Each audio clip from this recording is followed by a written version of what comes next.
All right. Morning, everybody. TG here. And let's see, January 20th, it's a Tuesday, since we had a 3-day weekend, Martin Luther King on Monday. And wow, don't we have some things to talk about this morning? We thought we were going to have a nice, lovely, relaxed 3-day weekend. And we could tell already Sunday when the futures opened that we were going to be getting a gap down. And so, really, the question was, how much further is this thing going to go by the time Monday opens up? And we've got our answer, don't we? So, yeah, let's see. What do we do? Is it one? I heard 1%, and then yeah, we went down about 1.6% today. So pretty substantial. Definitely pretty substantial. So let's see. Those of you, I'm out there on the social medias right now, so we'll do that for about the first 20 minutes. We got YouTube, X, Facebook, LinkedIn, all that kind of stuff out there. And yeah, let's see. So let's see what's kind of the issue. What's the deal? What's going on with all this kind of stuff? Well, Trump, Greenland, tariffs. Some of this isn't really a surprise. We've been hearing about this for a little bit, but I think the rhetoric got kind of turned up, which is why this is happening now, and more tariffs. So I think that's kind of the situation of what's been going on out there. Thank you, Mirza. Looks like we're good to go. Should be also good to go on the social medias. I'm seeing the eyeballs start to grow in number, so that's good. There's a bunch of people out there on YouTube.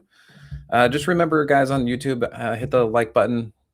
Make sure to subscribe too. That way you can keep getting notifications like this when I come on. And let's see the big picture. I do want to zoom out a little bit because this is something I've been discussing for a few weeks at this point.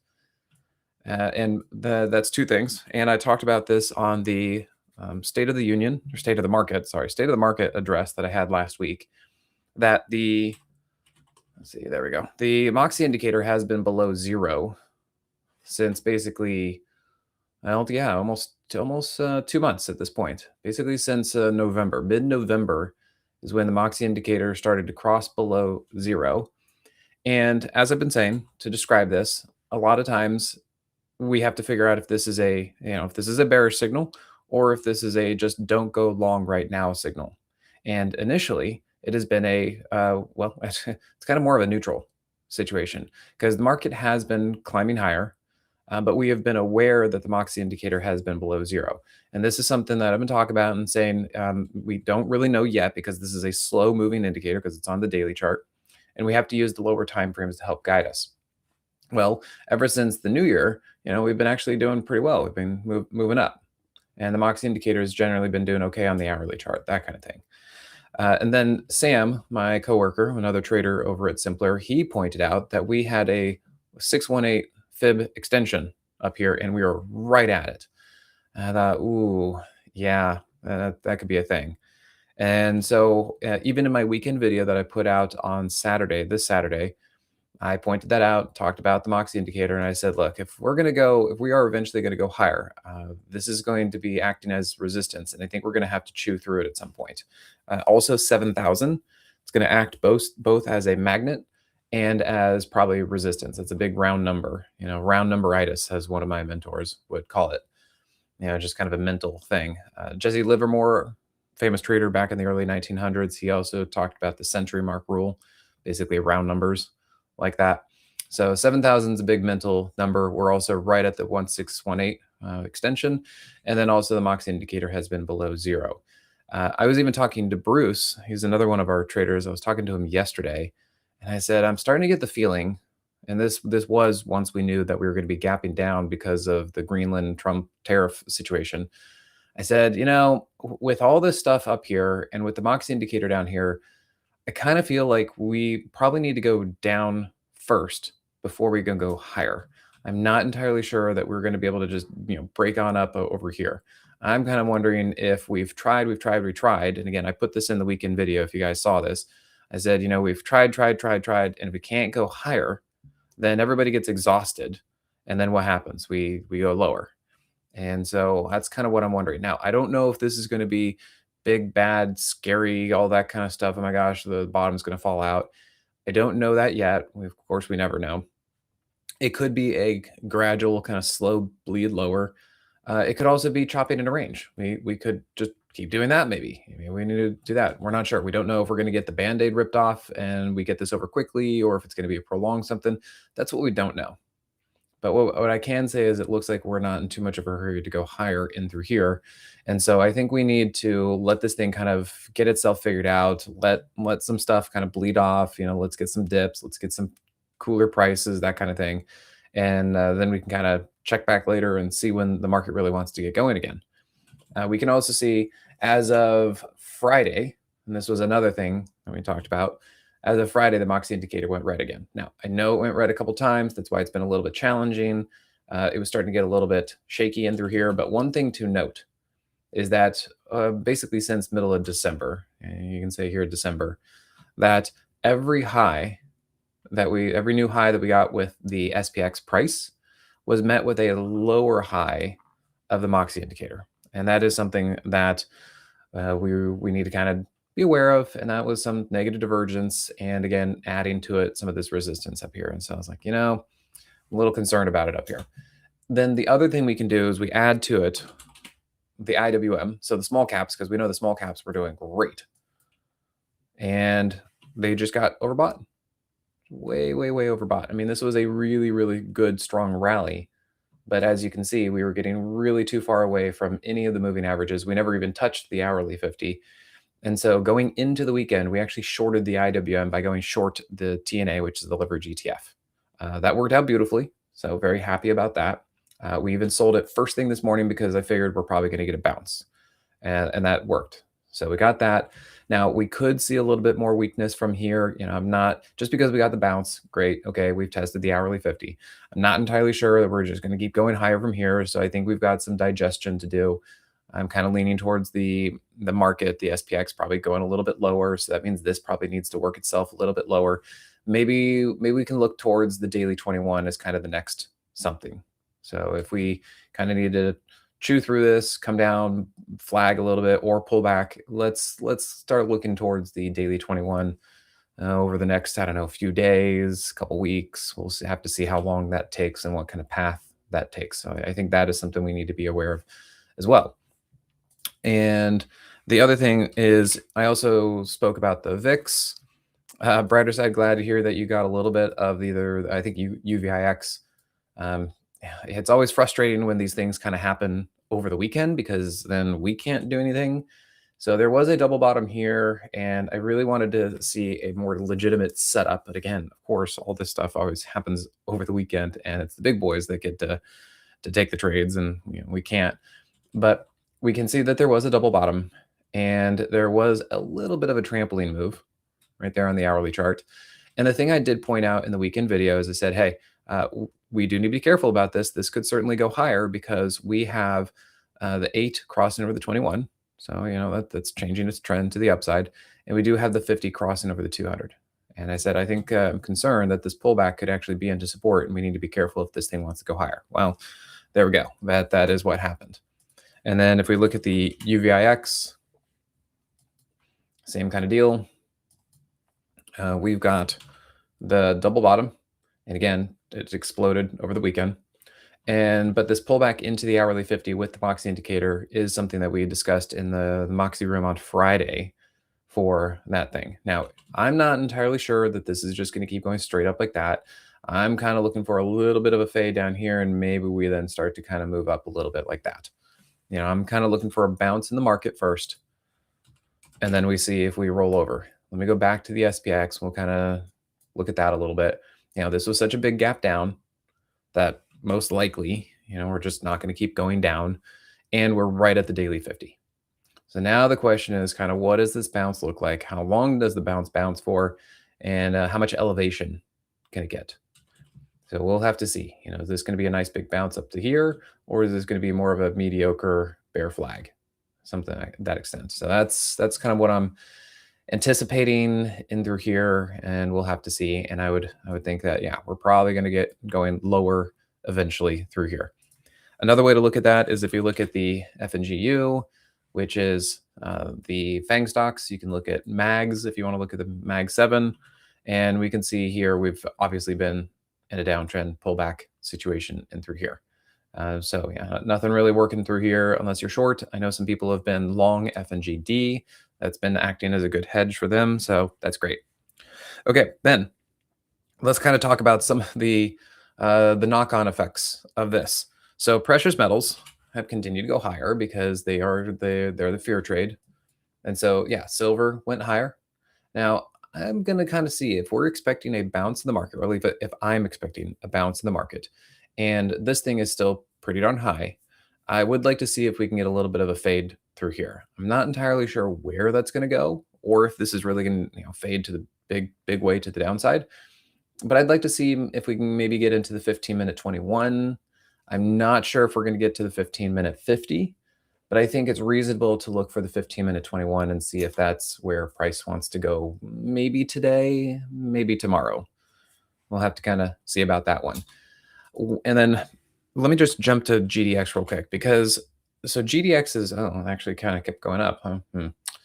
Yeah, I'm actually short GDXU. So this is going against me. That's kind of the issue that I had over the weekend. I got the shorting the market, so shorting the IWM. I got that right, but because this is a fear trade, then the gold precious metals went up like that, and that's causing GDX to go up. So I was definitely right on one. Consequences of the other one. So I'm going to see if we can get this one come down a little bit. It seems awfully high to me. It may not come down much today. We'll have to see. And then hopefully maybe tomorrow we can get a little bit more downside to here once more fear in the market has kind of been digested. That's kind of what I'm aiming for, looking for here. The other situation is you can generally see that when we hit the third ATR, we don't tend to stay up there, right there, for too long. So once again, we are pushing outside of the third ATR. We're even outside of the third ATR on the daily chart, hour chart, and the 15-minute chart. So I'm looking at this and thinking we're pretty extended, and can we get this to fade a little bit? I was kind of hoping it was going to be fading by now, very similar to silver, but I think gold seems to be probably stronger as a fear trade compared to silver, and most likely gold is up even higher. Same thing, kind of looking like that. So I think that's the situation that's going on there again, kind of the fear trade. Let's see, what else did I want to say about that? Let's see, I think.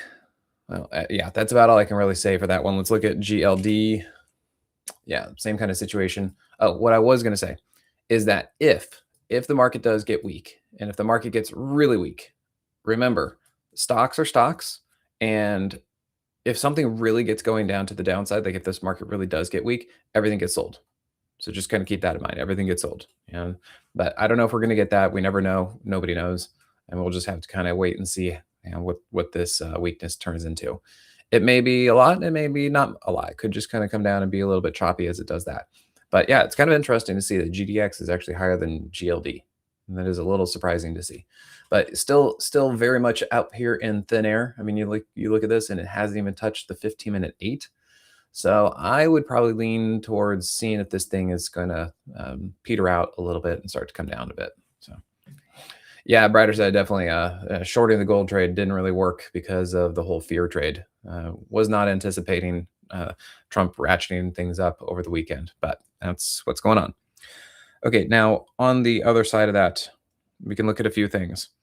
A-Lab, we have a position in this. It's actually doing great. So I am very happy to see that. Very nice. This is one of those things where I think today is going to be a very telling day. Get some garbage there. Today is probably going to be a very telling day to see what is working and what is not working.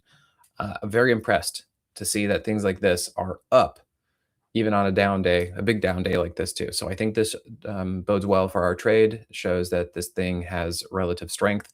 We're even seeing things like the memory chips, Micron, SNDK, SanDisk, WDC. I think they were mostly up today. I probably have to check on them and see how they're doing. So they were up. GEV, this is up. So this is nice. We're doing well with this one. Happy about that. So that one's doing pretty well. And then let's see, what was the other ones that were doing well? Open is down, but I think it's still in range. So given what the market has done today, I'm going to also say I think this is actually doing pretty well. If we wrap the Moxie stuff around this, we could still say that there's a 5250 right there on the 15-minute time frame, and ran into the hourly 50, came back down. And I'm kind of interested. I want to see if there's a double bottom here. It's a little too soon to be able to confirm anything else like that and see what's going on. It is still having a little challenge getting past the daily 50, but I think that this sector, the segment, home builders, I think is still in a bullish trend. It's just pulling back. And so that's what I'm expecting in through here. And we can even see, XHB nail did pull back. That's exactly what I've been looking for. I've been very communicative to the room and saying, hey, I think this thing's going to pull back, mostly because this thing is still way too high, which is awesome. Happy about that, but expect a pullback. This is the beginning of a pullback. We'll have to see how much further this thing really wants to go. But that is doing as expected. Other names like RR also doing very, very well. Happy to see this. So that one's doing great. I have a feeling that this squeeze on both the daily and hourly, I think this is basically waiting for earnings. I'm going to risk it and see if this thing actually does well for earnings. The way that this thing is holding up, especially on a market situation like today, it seems pretty darn well. So yeah, Dennis RR is bouncing and doing wonderfully. Now, kind of similar to that would be RXRX. It got really close to our stop today and bounced a little bit today, and in a way kind of looks similar to RR. It may not have the it's RR is robotics, and I kind of feel like there might be a little bit of a let's see, like a military connection at some point. I know that RR is basically like right now everybody just sees them as like that coffee maker robot arm situation. I have a feeling the way that they are behaving and the way that it moved a few months ago, like went up, I don't know, 180% or something, kind of tells me that there might be something underneath the surface that we're not privy to that is keeping it strong. RXRX, on the other hand, JP Morgan has a price target of 11 on this thing. So we're kind of going with that idea. I've been patiently waiting to see about that. And I was looking for this bull flag because last week this actually held very, very well, even when we saw a couple pullbacks. But now it's kind of getting tanked with the market a little bit.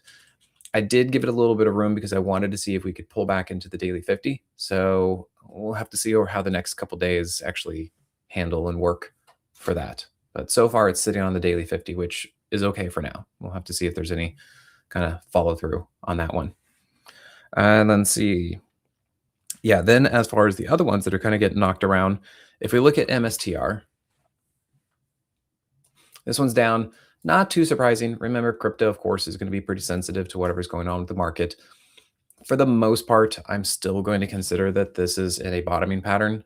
Basically, ran right into the daily 50 last week, which we know. We also been talking about this in the Moxie room quite a bit. And I think that's kind of the first move. It runs through the 50, and then we'll have to see if it can actually get past it at some point. So I think really the situation with this one is, well, either how far down does this go if the market comes down, and how long is it going to take to base before finally going back up? And that's generally my thought on that one. And then BMNR, same idea. We're still waiting for this thing to kind of bottom and base and start to move up. It too ran into the daily 50. And now the question is just, okay, how low does this thing want to go before eventually going higher?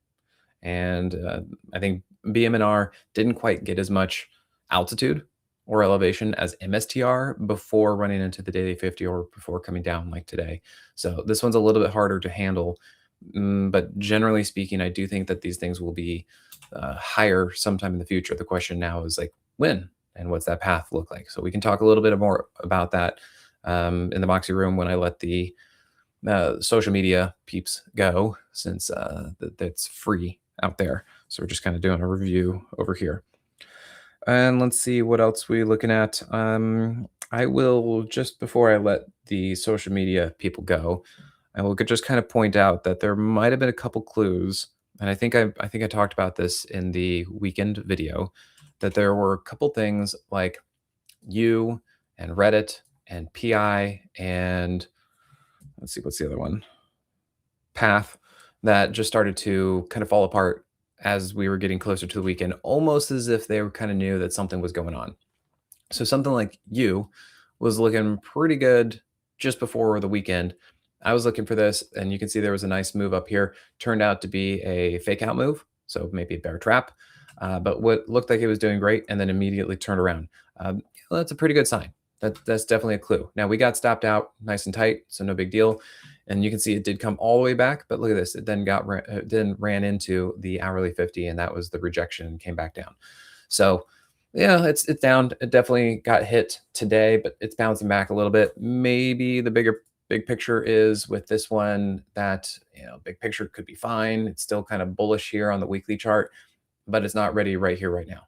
So there are some things out there that despite whatever we're seeing with the market, and despite the market still probably coming down a little bit more over the near term, and just more uncertainty out there, and probably the idea of the market needing to go lower before we can go higher.